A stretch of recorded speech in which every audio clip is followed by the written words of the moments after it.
Too Good to Waste provides residents of Rhondda Cynon Taf with a free collection service for furniture, textiles and other household items that are simply too good to waste.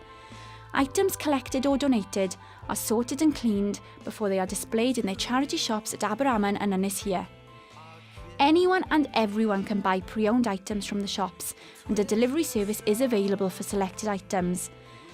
Items are also offered for free to encourage community reuse and recycling. By donating items to Too Good to Waste, residents of Rhondda Cynon Taf support local paid employment, work-based learning for volunteers and furniture packages for people in need.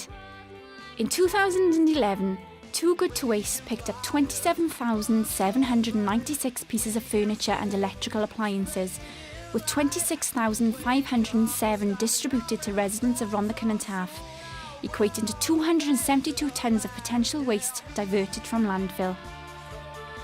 They also helped 199 local families and provided work-based learning to 134 people. 42% of volunteers left to start paid employment.